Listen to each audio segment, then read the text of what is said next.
आरोपी राजेंद्र हगवणे फरार असताना ज्या 5 जणांनी आसरा दिला त्या विरुद्ध आता गुन्हा दाखल करण्यात आला आहे। याच संदर्भात बोलण्यासाठी आपल्यासोबत पोलीस निरीक्षक अनिल विभूते सर काय सांगाल?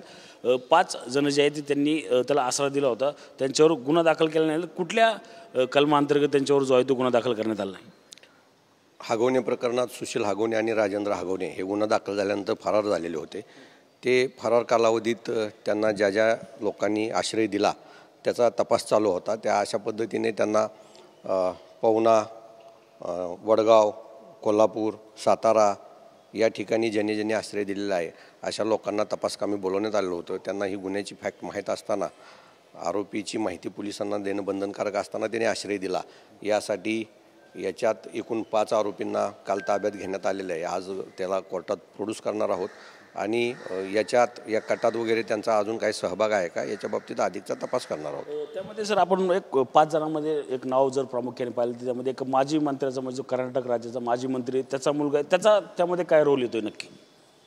माजी मंत्र्यांचा मुलगा म्हणून नाही आहे, परंतु प्रीतम पाटील हा सुशील हगवणेचा मित्र होता आणि त्यांनी या प्रकरणात सुशील हगवणे आणि राजेंद्र हगवणे यांना 2 दिवस आश्रय दिल्याचं निष्पन्न झालेलं आहे। त्यामुळे त्यांना अटक करण्यात आलेली आहे। काल 2 जणांना जे 3 जणांना जी आहे ती पोलीस कोठडी 2 दिवसाची वाढवण्यात आली। कुठल्या मुद्द्यावर जी आहे ती पोलीस कोठडी वाढवण्यात आली? त्यामध्ये काहीतरी 15 जखमा ज्या आहेत त्या ज्या दिवशी आत्महत्या केली त्या दिवशी असल्याचं समोर आले, त्या संदर्भात काय सांगा?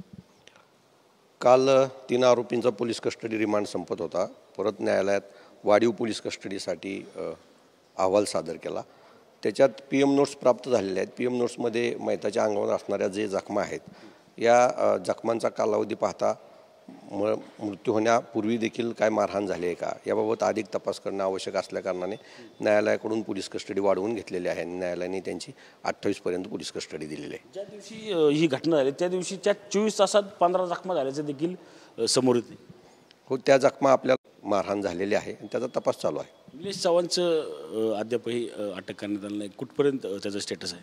निलेश चव्हाणच्या तपासासाठी वेगवेगळी तपास पथकं आहेत, लवकरच त्याला पण अटक करू।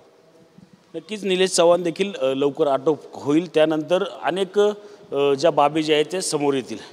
रणजित जाधव, TV पुणे।